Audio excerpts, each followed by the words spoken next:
আসসালামু আলাইকুম। শীতকালীন আরও একটি জনপ্রিয় পিঠার রেসিপি দেখার জন্য সবাইকে আমন্ত্রণ জানাচ্ছি। আজকে বানিয়ে দেখাচ্ছি ভাপা পিঠা। রাস্তার পাশের দোকানগুলোতে যেরকম নরম পাতলা সফট একদম তুলতুলে ভাপা পিঠাগুলো পাওয়া যায়, আজকে আমি ঠিক সেই রকমভাবেই বানানোর চেষ্টা করেছি। আশা করছি আমার আজকের এই ভিডিওটাও আপনাদের কাছে ভালো লাগবে।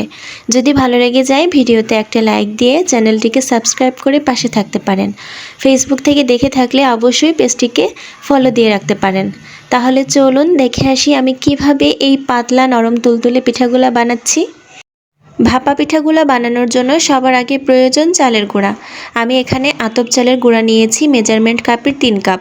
আপনারা যদি বেশি পরিমাণে পিঠে বানাতে চান সেক্ষেত্রে বেশি নিয়ে নেবেন।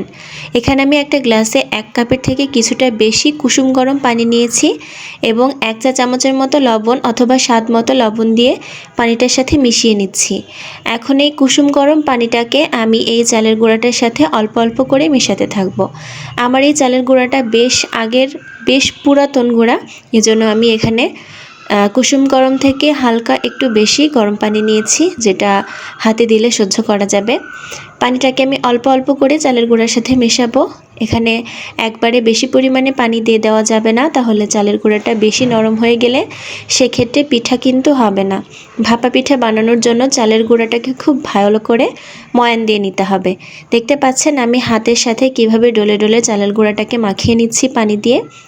এভাবে সময় নিয়ে খুব ভালো করে চালের গুঁড়াটাকে মাখিয়ে নিতে হবে। মাখাতে মাখাতে যখন দেখবেন মুঠো করলে এরকম দলা বেঁধে যাচ্ছে, আবার ভাঙতে গেলে খুব সহজে ভাঙছে না, আবার একটা চিটচিটে ভাব আছে, সেই পর্যায়ে বুঝতে পারবেন আপনার গুঁড়াটা মাখিয়ে নেওয়া হয়ে গিয়েছে। এখন আমি এটাকে ঢাকনা দিয়ে ঢেকে রেখে দিচ্ছি আধা ঘন্টার জন্য। আমি যেহেতু গুঁড়াটা মাখানোর জন্য এখানে 1 কাপের থেকে কিছুটা বেশি পানি নিয়েছিলাম, এখানে কিন্তু আমার বেশ কিছুটা পানি বেঁচে গিয়েছে। তার মানে আমার গুঁড়াটা মাখাতে 1 কাপ পরিমাণ পানি লেগেছে। আপনাদের গুঁড়া অনুসারে কম বেশি লাগতে পারে। আধা ঘন্টা পর আমি ঢাকনাটা সরিয়ে নিয়েছি, আর দেখতে পাচ্ছেন চালের গুঁড়াটা কিন্তু পানিটা বেশ কিছুটাই শুষে নিয়েছে, আর গুঁড়াটা কিন্তু আগের থেকে বেশ ঝরঝরাও হয়ে গিয়েছে। এখন আমি এই গুঁড়াটাকে একটু চেলে নিব। এর জন্য একটা স্টিলের চালনি নিয়েছি। আপনারা যে কোনো ধরনের চালনি নিতে পারেন, যেটা একটু মোটা ছিদ্রযুক্ত হতে হবে, না হলে কিন্তু ভাপা পিঠার জন্য যেই গুঁড়াটা বা যেই আটাটা সেটা কিন্তু ভালো হবে না। আর আমি এখন এই চালনির সাহায্যে চালের গুঁড়াটাকে ভালো করে চেলে নিচ্ছি। মাখিয়ে রাখা চালের গুঁড়াটাকে আমার চেলে নেওয়া হয়ে গিয়েছে। আপনারা চাইলে প্লাস্টিকের একটু মোটা ছিদ্রযুক্ত চালনি দিয়েও চালের গুঁড়াটাকে ভালো করে চেলে নিতে পারেন। ভাপা পিঠাগুলো বানানোর জন্য আমি এখানে আরও নিয়েছি ছোট টুকরো করে কেটে নেওয়া খেজুর গুড়ের পাটালি, আর নিয়েছি কুড়ানো নারকেল।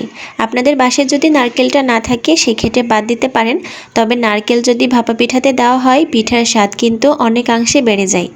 পিঠার শেপটা দেওয়ার জন্য আমি এখানে ছোট্ট সাইজের একটা মেলামাইনের পিস ব্যবহার করছি। আপনারা চাইলে ছোট্ট মাটির ঢাকনা বা অ্যালুমিনিয়ামের ঢাকনা অথবা স্টিলের বাটিও ব্যবহার করতে পারেন।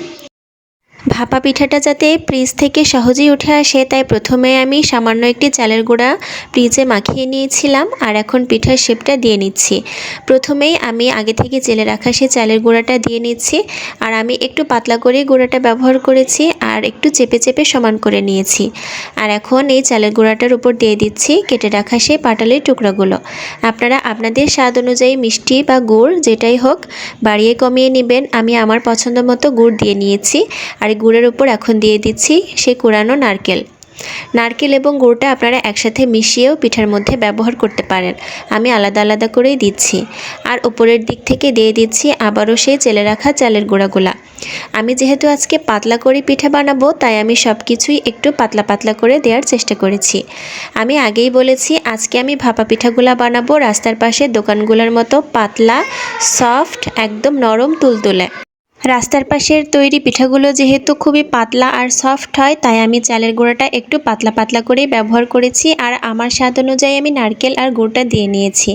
একটা বাটিতে একটা সাদা পরিষ্কার কাপড় ভিজিয়ে রেখেছিলাম। কাপড়টা এখন খুব ভালো করে চিপে নিচ্ছি যাতে কোনো পানি না থাকে। আর এখন এই সাদা কাপড়টা দিয়ে পিঠার পিসটা পুরোটা কাভার করে নিলাম। আর পিসটা উল্টে এখন কাপড়টাকে একটু মুড়িয়ে নিয়েছি।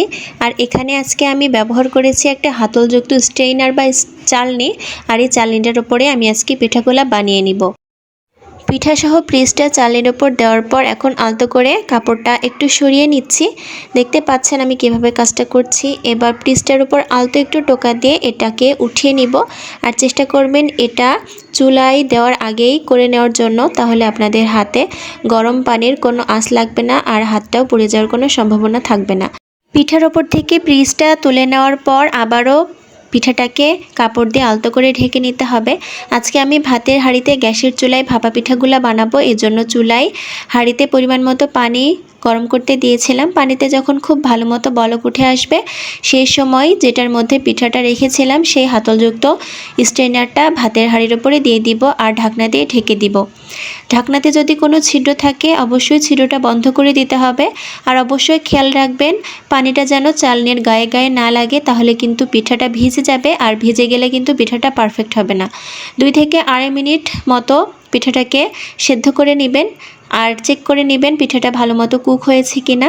যদি একটু কাঁচা থাকে সেক্ষেত্রে আর একটু সময় আপনারা জাল করে নিতে পারেন। আমার একটা পিঠা অলরেডি বানিয়ে নেওয়া হয়ে গিয়েছে আর 2 থেকে 2.5 মিনিট মতোই আমি পিঠাটা চুলায় রেখেছিলাম আর আমার পিঠাটা একদম পারফেক্টলি কুক হয়েছে। প্রতিবার ভাপা পিঠাটা বানানোর সময় কাপড়টা অবশ্যই পানিতে ধুয়ে চিপে নেবেন খুব ভালো করে। আমার প্রথম পিঠাটাই আলহামদুলিল্লাহ খুব সুন্দর হয়েছে আর এটা কিন্তু দেখতে একদম সেই রাস্তার পাশের মামাদের বানানো ভাপা পিঠার মতোই লাগছে। একদম সাদা শুভ্র নরম তুলতুলে। একই পদ্ধতি অনুসরণ করে আমি সবগুলা পিঠাই বানিয়ে নিয়েছি আর দেখতেই পাচ্ছেন পিঠাগুলা দেখতে কতটা আকর্ষণীয় হয়েছে আর লোভনীয় হয়েছে। এটা খেতেও কিন্তু ভীষণ মজার, মুখের মধ্যে দিলে কিন্তু একদম মিলে যাবে। শীতের সন্ধ্যায় এই গরম গরম ধোয়া ওঠা ভাপা পিঠা খাওয়ার মজাই কিন্তু আলাদা। আমি ব্যক্তিগতভাবে একটু পাতলা টাইপের পিঠা খেতে পছন্দ করি, তাই আমি আজকে একটু পাতলা পাতলা করেই পিঠাগুলা বানিয়ে নিয়েছি।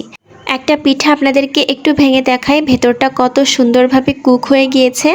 কোনো কাঁচা কাঁচা ভাব কিন্তু পিঠার মধ্যে নেই।